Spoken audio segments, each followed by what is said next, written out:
You're listening to episode 184 with Kelly Moore. Welcome to the Gemba Academy podcast, the show that's focused on helping individuals and companies achieve breakthrough results using the same continuous improvement principles leveraged by companies such as Toyota, Del Monte, and the U.S. Department of Defense. And now, here's your host, Ron Pereira.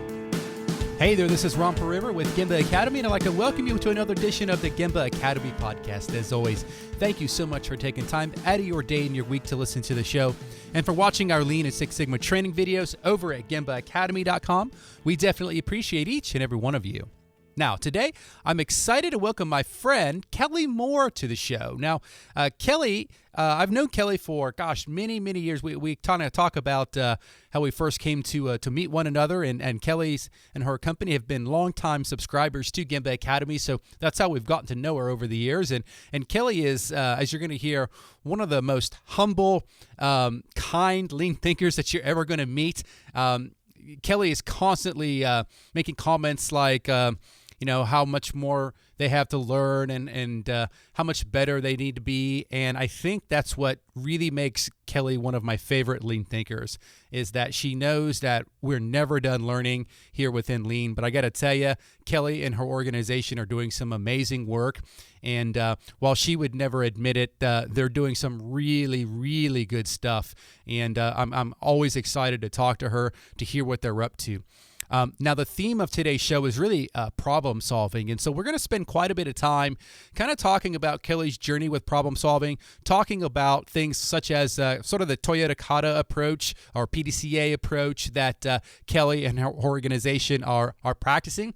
And we really kind of dig into some of the, we get a little bit geeky with some of the Kata stuff, and in particular talking about how difficult it can be to kind of set that target condition. And we'll get into much more into the show. But I always love catching up with Kelly and learning from her and really being inspired by her. Now, I will mention that I was using a slightly different audio setup. We were shooting videos in our main studio, and so I had to kind of rig some things up a little bit, and so the audio is not quite as the same as you're used to. So I do apologize for that, but I still think the show is great, and I'm excited for you to hear it. Show notes for this particular episode can be found over at GembaPodcast.com. Just look for episode 184. That's 184. Again, GembaPodcast.com, and look for episode 184. Okay, enough from me. Let's get to the show. All right, Kelly. Well, thanks for coming on to the show. Where are you calling in from? Well, good morning, Ron. I am in Baton Rouge, Louisiana. We're just outside of that. Mm-hmm. All right. I was trying to think, how long have we known each other, Kelly? It's been several years, I think, since you guys came on board with Gemba Academy. Do you remember? I think so. I think it's been around 2007. Yeah. I was going to ask Elaine. I've been emailing her about a question, and I meant to ask her. Yeah. Where were we in the lineup of your customers? Because I believe we had to be in somewhere in that initial batch. Oh, I definitely think you were. Definitely think you were. So, well, hey, Kelly, thanks for coming on. As you know, I know you listen to the show and have for many years. So you know the drill. I don't need to tell you. We like to begin with our guest sharing a quote or two. I know you're a big quote person. So do you have one that you want to throw out there? I do. I culled it down just for you. Okay. So, I actually have this one on my whiteboard, so it's not one that I just picked for you, but it is one that speaks to me, and it's a quote from some lyrics, so I'll see if you recognize the song. Okay. I'm starting with the man in the mirror. I'm asking him to change his ways. Michael Jackson. That is Michael Jackson's man in the Mirror song, yeah. Yeah. So why do you like that? Well, there's the literal piece of it. So as you know, I'm kind of a charge ahead person, and so it reminds me I need to reflect, because I have to first look at the person. Mm-hmm. But what it really says is, if I'm modeling the way, then I have to be conscious of adapting changes myself. I'm not one I don't necessarily like to change either, so I need to be practicing what I preach. Yeah. No, that's a great one. All right, Kelly. Well, why don't you tell everybody a little bit about your background, maybe how you first got started with all this continuous improvement stuff that we practice, and then tell folks what you're up to these days. Well, by training, I'm a synthetic organic chemist. I work at a big chemical manufacturing site, and around 2006, 2007, our site was asked to become a lean manufacturing site. Mm-hmm. And at the time, my management didn't really understand what that meant. I mean, it was a directive that was given to us, and they asked me if I would help lead at the time, the team that was, if they thought of it as a program, I believe, at that time, and could I help lead the way? Mm-hmm. And it was supposed to only be about an 18-month gig, taking up maybe about 40% of my time. I think that was the way they described it. And that was around 2007, and so that it rolled into becoming my full-time job, and now I help the company, Syngenta, that I work for. I help them in North America. I have different sites that I support in their operational excellence transformation. Mm-hmm. And I work with practitioners at those sites that are on their own continuous improvement journey, mm-hmm. and supporting them to help them through the principles, methodologies, and tools. Mm-hmm. So that's what I do. Mm-hmm. Mm-hmm. Cool. Not so much chemistry anymore. Yeah, chemistry. Goodness gracious, that's some tough stuff. So, all right. Well, let's kind of jump in. Kind of the theme that we're going to explore today, Kelly, is just problem solving, and obviously it's a very big, kind of vague topic. So we're going to kind of drill in and see where the conversation goes. But the first question I have for you is just as it relates to problem solving. What have you observed, or possibly even used, as a problem-solving methodology, or how have you gone about it? So, what I see in organizations, and I don't get the opportunity very much to benchmark the companies that I would consider really mature on their lean, OpEx, whatever continuous improvement journey that they're on. I don't have the opportunity to see very many of those companies. So the companies that I am seeing, it appears that, yes, they're recognizing that problem solvers are important, and they're beginning to teach them the tools of problem solving. And so we're, my company, other companies, we're developing problem solvers to the end of people that solve problems. So obviously there's a bunch of different ways to go about problem solving. There's kind of the 8-step practical problem solving methodology. There's, what some folks would call A3 thinking, which is sort of, to me, PDCA kind of thing. But talk about the different types. I mean, obviously there's Six Sigma, kind of DMAIC. There's a number of different ways to go about problem solving. What have you seen out there that's interesting to you, that you've tried, maybe struggled with? Talk about that end of it, the mechanics, if you will. Well, I've seen all of them. Yeah. Right. I mean, in terms of, if you're looking at them just as tools, mm-hmm. as just points of methodologies, then I see all of them, and all of them being used. What I tend to use the most, we do a lot of 5 whys. Mm-hmm. We on the smaller problems, and the way that our company, or my site at least, looks at it, I call it an A3 light.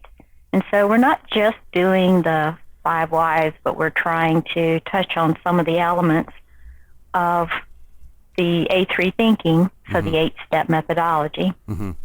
And there would be elements. If you were to see one of our 5 whys, there would be a few elements that aren't just, just asking why. Mm-hmm.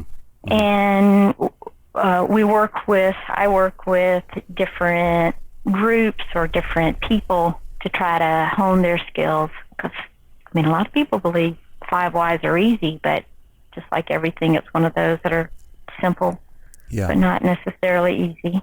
Mm-hmm. We do use A3s and trying to skill up some people in A3s. That one's hard. We don't have the coaches to help develop the people. I think that's one of our problems. Mm-hmm.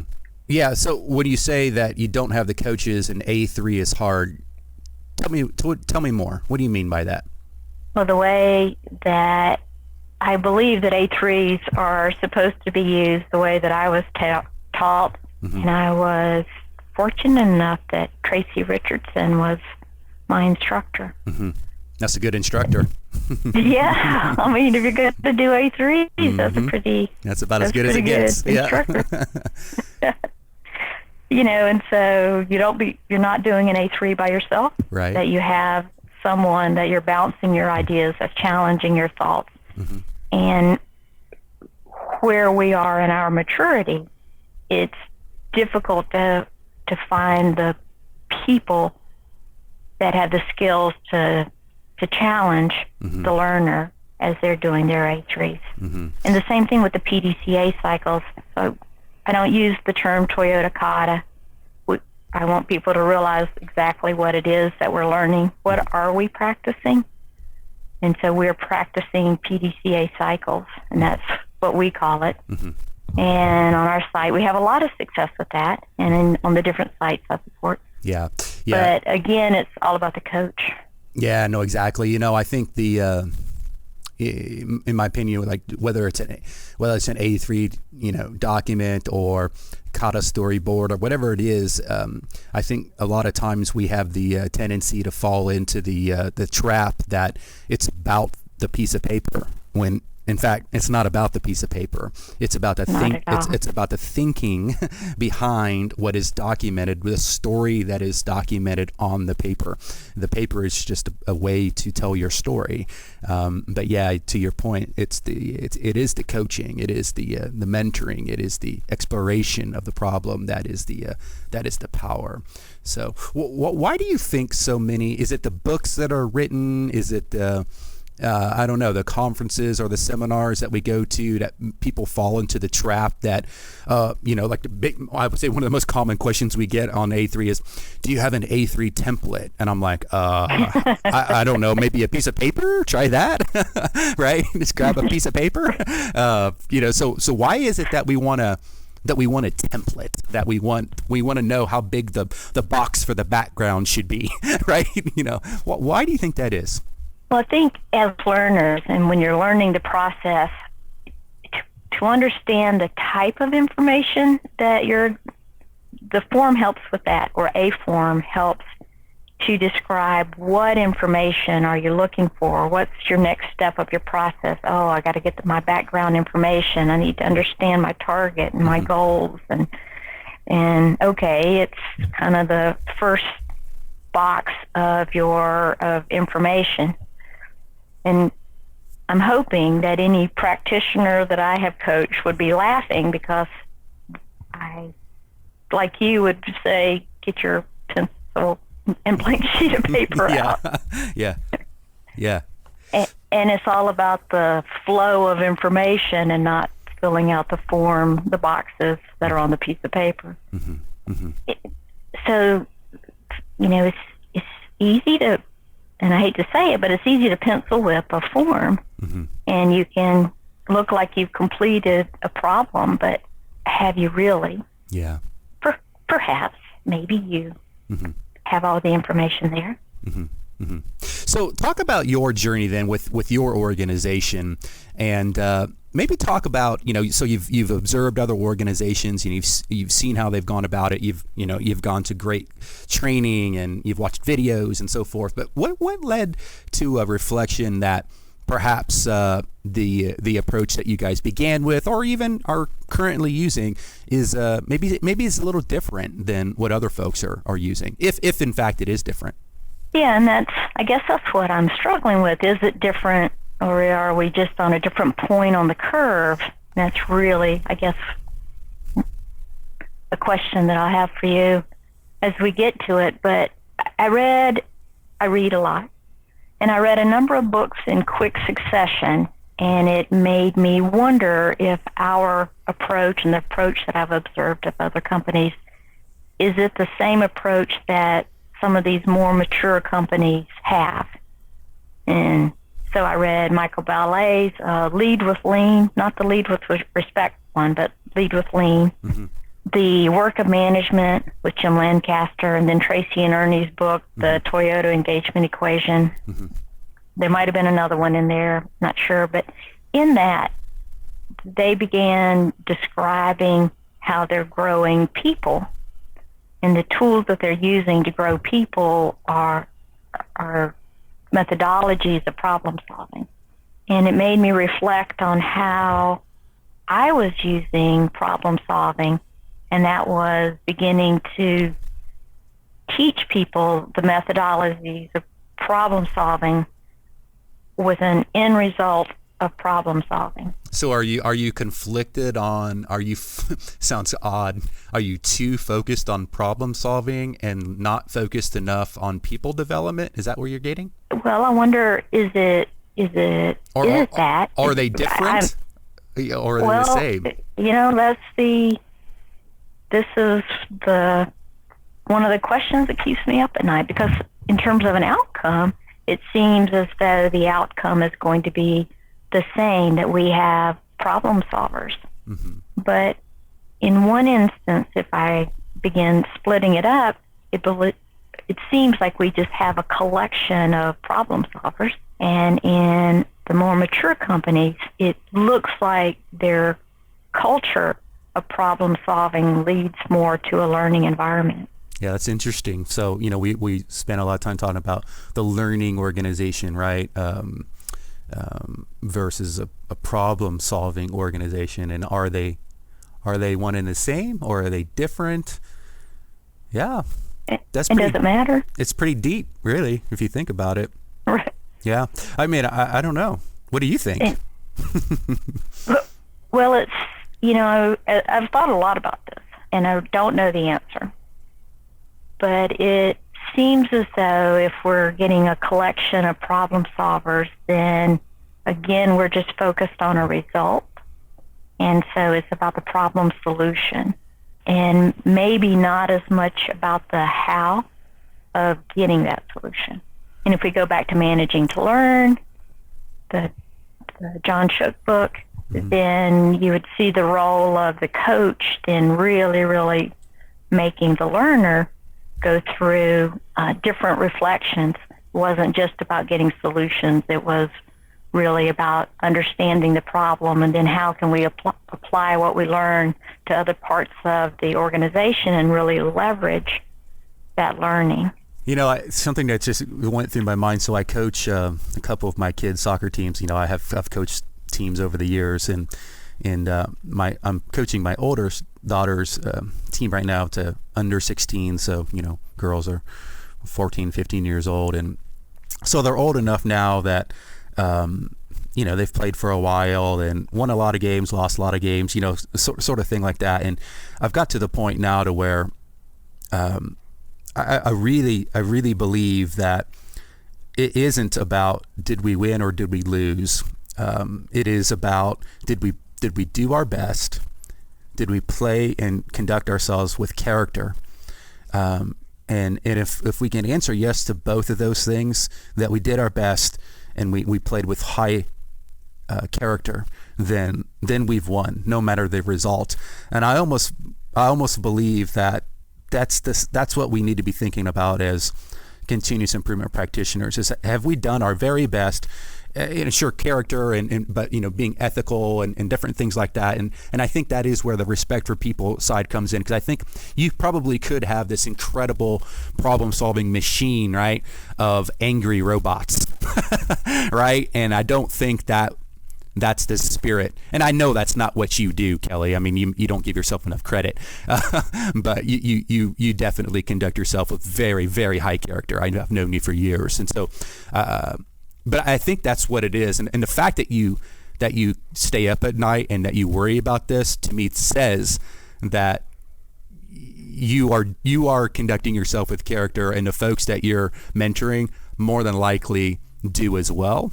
So all that to say, I think it does matter how we go about it. I think the process is far more important than the results. But kind of Paul Akers' approach, right? It's like if you take care of the little things and you do them each and every day, the results are going to be there. But if you wake up thinking about results, I think that's where problems could come in. I don't know. That's my take. What do you think? I think so. That is what I keep falling back to. I mean, it's very important that we are achieving results. We don't, as I tell almost anybody that will listen, we don't do OpEx, we don't do lean just to do lean. That's not our objective. It's to enable our companies to do better things. And we're the enabler that allows that to happen. And so we have to get results, but we have to be very conscious of how we achieved them so that we're skilling people up in the right behaviors so they can go on and do great things for us.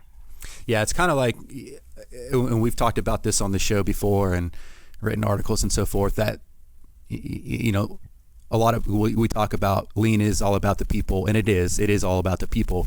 But at the same time, you've got to know some tools, right? You've got to know how to do some things technically. Right. So you've got to balance it, right? That's what life is. It's balance.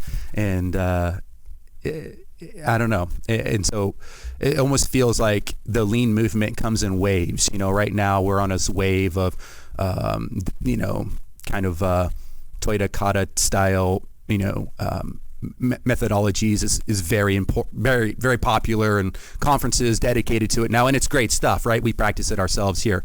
But, in a couple years, something else will come out, right? And then we're on to the next wave. But at the end of the day, the one thing that's consistent is that if you're constantly developing people and you care about people, then I think you're on the right track. I think so. Yeah. So, what's next for you with your journey and problem solving? I mean, what's your next plan? So we are using the PDCA cycles, the Toyota Kata, and with that we're growing. I'm trying to grow coaches. It's really, really where we are, and I believe that if we can skill up our coaches a little bit more, so that now whenever anyone does have a problem and some sort of root cause investigation, whatever the methodology is chosen, is done, then it's not just about the results. It's not just about us tracking that our action items are done, but having someone challenge, well, did your action actually help improve the process? How are you going about developing coaches? Do you have them assume the role of the learner initially while you coach them so they can learn that side of the Kata methodology, or how are you going about it? A little bit of both. We tried to get a number of teams going where I was doing some of the coaches, and it's not just me. There's other people in my organization. Sure. I don't want to. Oh, Rhonda's out there. Sound like it. Yeah. Rhonda's out there getting after it. Rhonda's out there. Yeah. I mean, there's a host of people, so it's not. I don't want to make it sound like it's just me, but at my site, then we do have different teams, and in the beginning, it was going around and essentially me trying to be a coach. But one of the things of coach is they have to know a little bit about the process that they're overseeing, and I'm not that smart to know all these things. And so we began by bringing in the coaches, and so I was more trying to coach the coaches as they were trying to coach the learners. And it took a number of cycles, and we have a few, and we're trying to build that now. So it's a slow process, but I think that we're getting depth. We're not just trying to train up a whole bunch of people and just send them out. We're trying to do this right. So as a quick review for folks who might not be familiar with the Toyota Kata methodology or PDCA methodology, if you want to call it that, we kind of start with, and I'm giving this overview because I want to ask you a question here, Kelly, but we start with that challenge, like maybe a 12-month challenge, something, a pretty big achievement that we want to get after. Then we assess our actual condition. Where are we right now? Then we kind of take a step back and say, all right, where can we be in a few weeks or a month, so-called target condition. And then we identify some obstacles that are in our way, right, on our way to that target condition. And then we start chipping away at those obstacles and then hopefully eventually achieve that target condition and then set a new target condition, right? And we keep repeating that process. So my question for you, Kelly, is how do you guys go about that first step of setting that challenge? Do you do it at kind of do you focus at kind of a department level, company level? You know what I'm saying? Like, how do you, because we've struggled with that a little bit, even here internally at Gemba Academy as we practice it. When I'm sitting down with the learner, the coach, and we typically bring in a senior manager in our first meeting. And we're trying to, and we've warned the senior manager, hey, we're going to be asking for a challenge from you, so begin looking at what's your biggest need. And between the learner, the coach, and that senior leader, then we're kind of roughing out the challenge. But the challenge is tied to our site objectives. The site objectives are tied to the broader business, company objectives. And so we're counting on the senior leader to come in with the knowledge that they're going to give us the enterprise alignment that we need so that we're just not solving any problem. I always say that all problems are not created equal. So we're trying to choose the right one. Okay, so let's say you get the challenge. Then you think on that for a little bit, reflect on that, and then eventually we kind of assess our actual condition. Then we get to that target condition, and that's also can be very difficult. I've experienced. How do you go about setting that initial target condition, like something that you want to achieve in a matter of a few weeks or a month or something like that? What's your process for that? You are right. It is a hard one to wrangle down. The trick, it seems, is not biting off too much. And so for us, no more than 3 months. We're looking for what do we think we can achieve in 3 months? Do we have any burning crisis right now where, regardless of any other target condition, there's something that just needs to be fixed? And if that's it, then that's taken precedent. And if we really don't have any of that, then I'm working with the learner and trying to get them to see a connection between a target condition and a challenge and not go for the whole big jump in one step, but to try to break it down. And it's a process, and sometimes we come up with really bad ones. Oh man, hey, truth, man, we I think I did a podcast on it. Was coaching a sales team and going through this process, and we were a few weeks into kind of reflecting on each week coming back for another coaching cycle, and just the vibe was not good. And finally I said, do we have the right target condition? And in fact, we didn't. And that's what the funk was. They knew it wasn't the correct target condition. And it wasn't done in a bad way or a deceptive way or anything like that. They weren't doing it, but eventually we come to discover that we had it wrong. And once we realigned that target condition, then we took off with like rocket fuel, but gosh, man, getting that target condition correct and with the right alignment is very challenging. It is really hard. It is so difficult. I tell people, look, we're going to schedule an hour-and-a-half meeting. They're like, why? We just have to come up with a target condition. Yeah, right. Yeah. But once you do get it, and then you start going after those obstacles. That's when the real fun starts, right? Is now we're experimenting and we're getting after stuff, and we're practicing problem solving, right? Right. But Good stuff. Good stuff. So last question I have for this section, Kelly, before we get to reflection or your reflection section is, say someone's just kind of getting started with all this lean stuff and, or perhaps they've been after it for a year or so and they really want to get better at the problem solving aspect of the movement, for lack of a better word. What advice do you have for them? Boy, that's a tough one. If they figure that out, I wish they'd give me a call. Yeah. But should they, is it just get in there and try it, or maybe learn a little bit, read a few books, watch a few videos? What do you suggest? Well, I think they should be learning, whether they're learning via video or some books. I mean, just to get some basics. And as you said before, it's very difficult to teach people something if you're not at least a little bit familiar with the methodology yourself. Mm-hmm.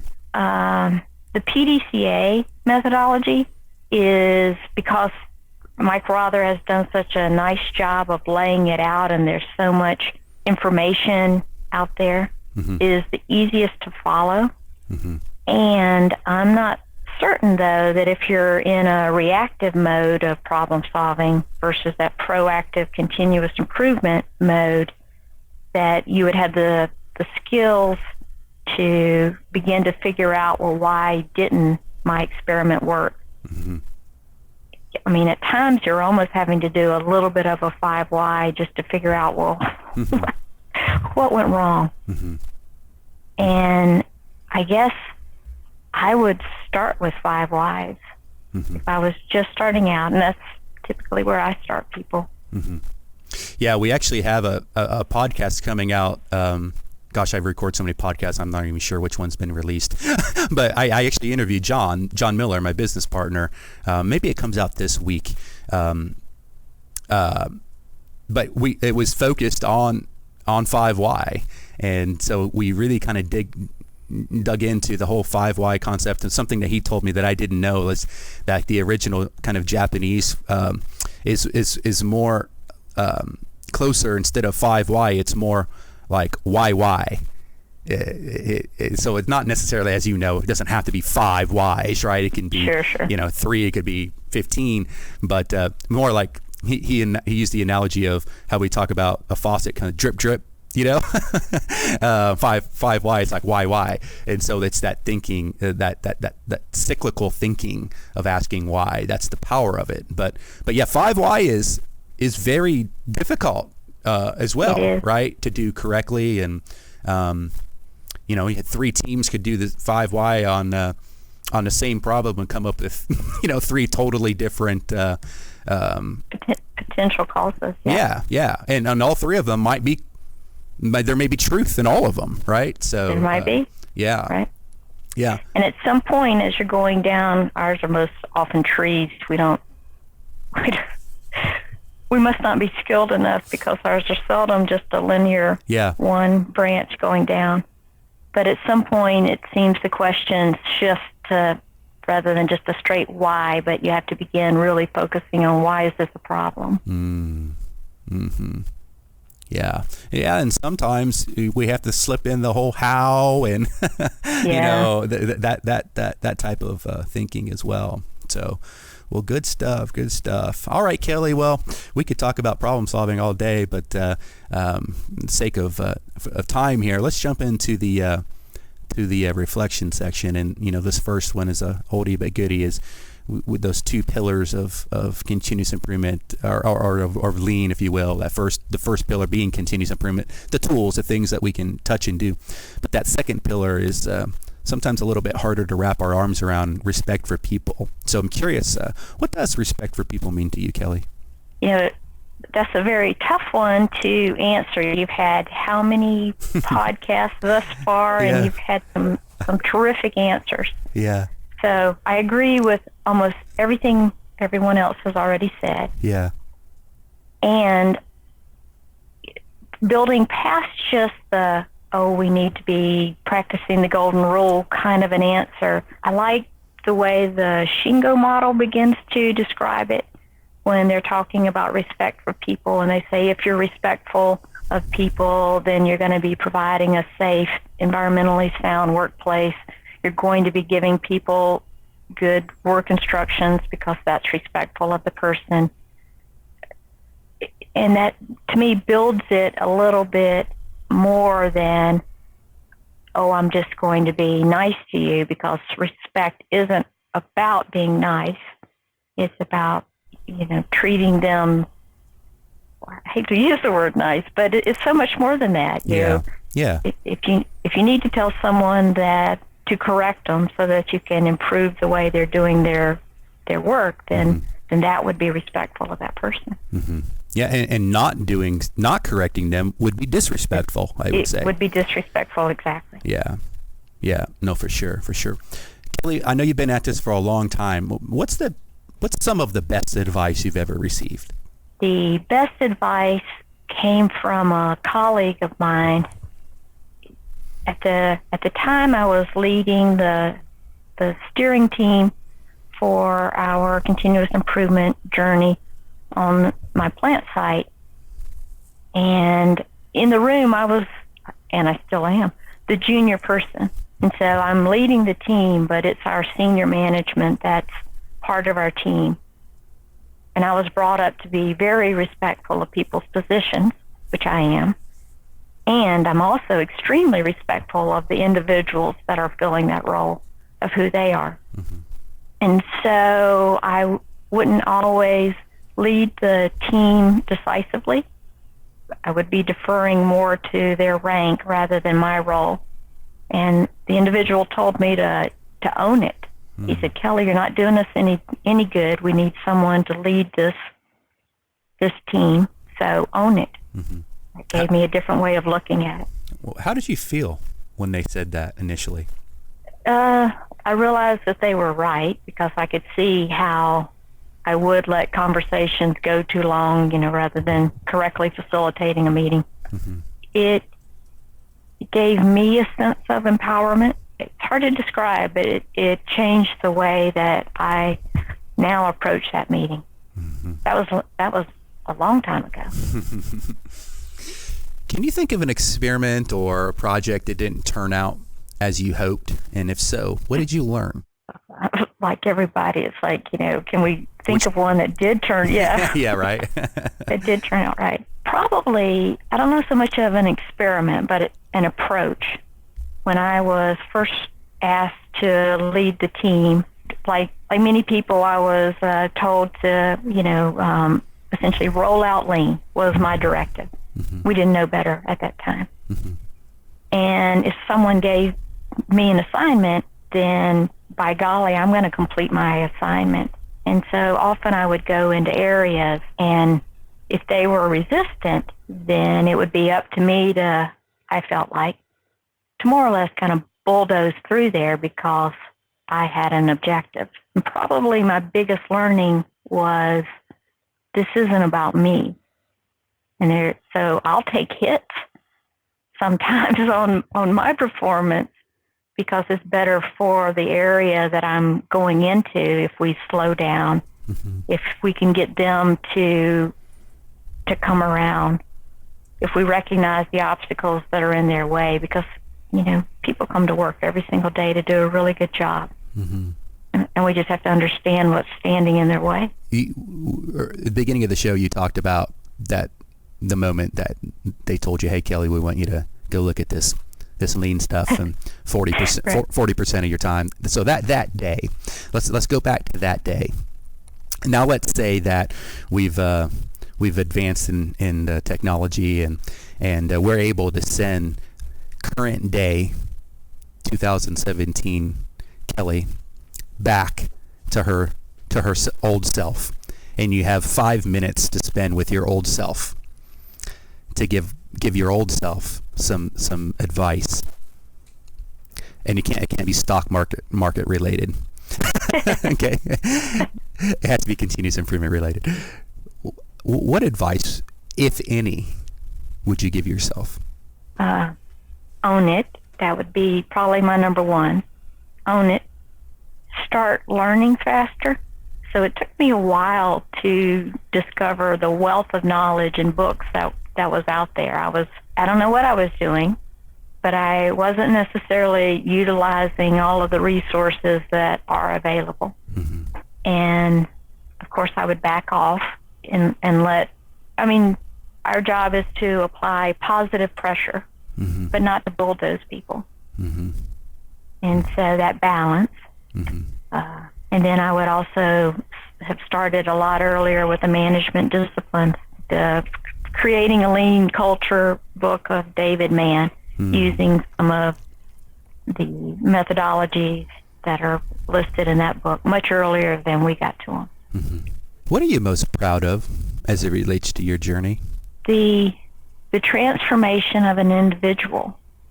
I mean, when you see that, and anybody that's been doing continuous improvement, there will probably be a person or a group where, you had the privilege of watching that transformation of the individuals take place. I mean, sure, we can improve an area, but can we make a real difference in somebody where they've been transformed?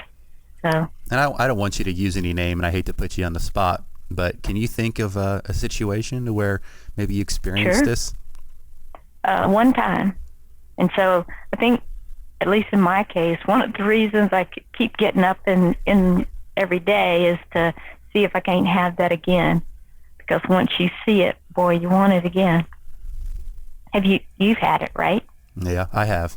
Yeah, several times, yeah. No, maybe a couple times. Pretty profound ones, yeah. It's right.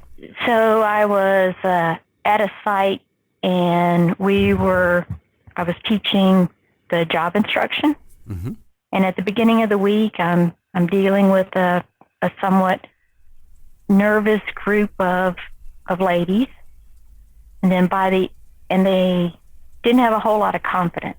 Very nervous. They weren't sure what they were getting into. But by the end of the week, when it was that last day, to see their transformation. I mean, we talk about it still when we go to that site, and it felt like a party because of the training. So we were doing the last exercise where you're doing the different job instructions. Mm-hmm. And they had grabbed us, in some cases, some random people in the hallway. Those were the people that they were going to train. And so here are these ladies, and they're training people that they might not know at all. And to see just their confidence, and that was really something. Why was that group so special, do you think? Was it something you did, or did the stars align, or what was it? What made that so profound? Well, it wasn't me. It was, I'm not exactly sure it was. I mean, it's always the people. Mm-hmm. And so somehow they connected with the training. Mm-hmm. The why was right on that one. Why were we doing job instruction? So that there was a big demand, and everyone understood the why. Mm. And then as we began through the week, and you could see that yes, as we taught the same thing, as all of the trainers learned to train the same way, then it was going to have an impact on their job, and they just took it to heart. Mm-hmm. So I know you mentioned you're a prolific reader. So my question is this: I want you to give us two books. One book is just a standard lean, you got to read if you're in this movement type book. But then the second book I want you to give is a book that most people probably haven't read, and it doesn't have to necessarily have lean in the title of it. Okay, right. But it's something that you believe passionately that all lean thinkers should read. Can you give us those? So I have to ask you a question on the first one. I have learned whenever anybody asks me about a book, I have to ask what kind of reader they are. Yeah, good question. Let's say, okay, I'm going to change the question. So give me a beginner lean book, someone that's just getting started, and let's go in the total opposite spectrum. And let's say we're after it was 10-year veteran, 15-year veteran, doesn't think they know it all because they really are on the journey, but they've been after it for a while, so they've read a lot of books and so forth. So two spectrums. All right. The book that I recommend more often than not is Michael Ballet's Lead with Respect. And that's the third book in his trilogy. No, this is for the beginner. Okay, yeah, okay, good. Lead with Respect. Right. Yep. Lead with Respect. it's the novel. And so even for those that don't enjoy reading as much as I do, the storyline will help pull them through. Mm-hmm.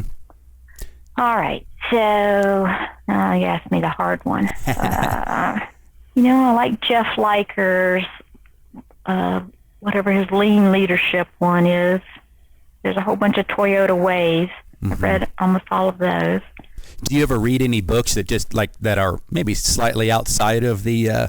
Oh yeah. I mean, I've just finished How the World Sees You by Sally Hogshead. I read Change Intelligence after you interviewed Barbara. Was it Trotman? Yeah. I'm just starting American Icon. How do you read? How do you read so many books, Kelly? Are you just a fast reader, or? I am a fast reader. What's the secret to reading fast? I know it's a kind of dumb question, but I can't read fast. I struggle with reading fast. I don't know that it's a good thing. I truly don't. In fourth grade, they offered speed reading, and I took it. And so there is a technique for speed reading. And it's great if you're reading, just your fictions, and I go through those because you don't really have to get the details. Mm-hmm. But if you're reading something technical, like say chemistry books or those kind of books, then sometimes those details kind of become important. Yeah. So you have to go back and reread. The book that I guess I might recommend, there's one by Kevin J. Dugan. Have you read any of Dugan's books? No. There's Operational Excellence in the Office, and he prickles me. I will always say that. He prickles me when he talks about lean. We have a slightly different opinion on lean, the author and I. However, in terms of a how-to, he offers a lot of really good how-to information. Okay. How do you spell his last name? Duggan. Kevin J. Dugan. Cool. All right. He prickles you, so I might have to go seek him out and have him on the show and say, hey, we need to prickle Kelly more. All right. That's awesome. All right. But when you read it, I bet you'll see what prickles me. Will you maybe prickle me too? I definitely have to have him on there. All right. Last question, Kelly. You've obviously been at this for a long, long time, and you'll be after it for many years to come. So is there one knowledge or skill area that you feel you need to improve maybe in the next, 6 to 12 months in order to become a better lean thinker? And if so, what's your plan? Well, there's one that I've been working on that I'm failing miserably on, and that's mindfulness. So I know Kevin Meyer, he describes it in The Simple Leader. I just haven't mastered that one yet. I laugh every time I'm thinking that I'm going to go and try that, because I realize usually during my time of trying to be mindful how much I'm failing at it, which is not what I'm supposed to be thinking about. So for folks that aren't familiar, and I'm no expert, when you say mindfulness, what do you mean? I try to go into a place of deep reflection where I'm just trying to quiet my mind and kind of be. Do you practice any form of meditation or anything like that? No, that might be one of my problems. Yeah. But it's very, very hard for me just to be. So people that know me are probably laughing, trying to picture me doing that. Yeah. And then coaching, just becoming a better coach. That one I am actively working on. You'd have to ask the people that I work with whether I'm getting any better at that. Yeah, good stuff. All right, Kelly. Well, thanks for coming on. Do you have any maybe final words of wisdom for the listeners? And then why don't you tell folks how they can best connect with you? Final words of wisdom. I keep telling you, I'm just one of these that are out here practicing lean, trying to figure it out. So, yes, the word of wisdom would be keep working on trying to figure it out. Yeah. In terms of connecting with me, I am on LinkedIn, Kelly Moore at Syngenta. Yeah, awesome. All right. Well, thank you, Kelly. It's been great. You take care, Kelly. I'll see you then. All right. Okay, bye-bye. Thanks. Thanks for listening to the Gemba Academy podcast. Now it's time to take a free, no strings attached, fully functional test drive of Gemba Academy's School of Lean and Six Sigma over at GembaAcademy.com. Gain immediate access to more than 500 Lean and Six Sigma training videos free of charge at GembaAcademy.com.